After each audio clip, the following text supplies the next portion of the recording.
माहारिनि फोरबो रंजालि बैसागुनि आङो बिटिआर ओनसोलनि लोगोसे आसामनि आरो गुबुन गुबुन ओनसोलाव रायजो जानाय साफ्रोमबो बर' फिसानो गोसो गोरबोनि गाहाम हामलायनाय बावहरदों।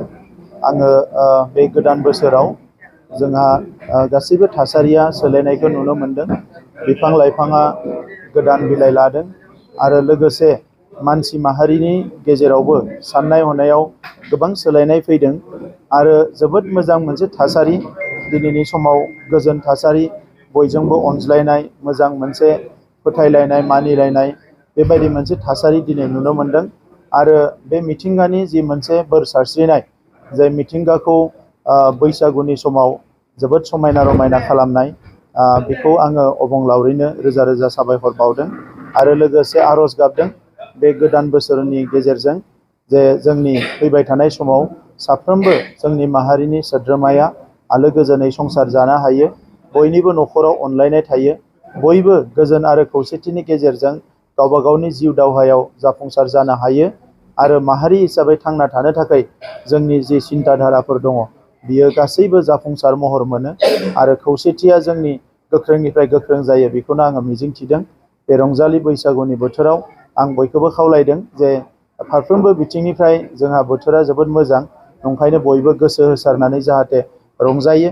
जोंनि माहारिनि जि ट्रेडिसन जि कालचार बेखौ अराय सम फोथांनानै लाखिनांगोन आरो बैसागुआव जोंहा गोदो गोदायनिफ्रायनो माखासे ट्रेडिसनेलि सोलिबोदों। जोङो दिनै मोसौ थुखैनाय, गाबोनो जोङो फार्स्ट बैसागो, गिदिरफोरखौ खुलुमनाय मान होनाय बे आसार खान्थिफोरखौ जों अराय सम लाखिनांगोन। बेनि उनाव रंजानाय, जोंहा 7 दिनसिम रंजानायनि हाबाफारि जायो।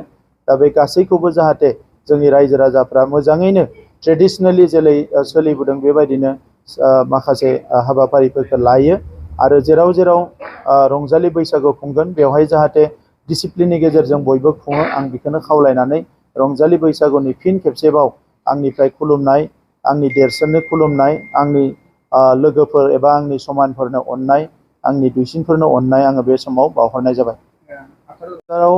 भारतीय जनता पार्टीनि नेशनेल प्रेसिडेन्ट आरो NDA-निबो लिडार JP नाड्डा बिथाङा फैगोन आरो बिथांखौ जोङो बरायनो थाखाय थाम-थिम खालामदों। दिनै फुङाव UPPL आरो BJP जयै जिरायनानै बिथांखौ बरायनो थाखाय जोङो थांखि लादों। बिथांजों लोगोसे आसामनि chief minister doctor Himanta Biswa Sharma बिथाङाबो फैगोन।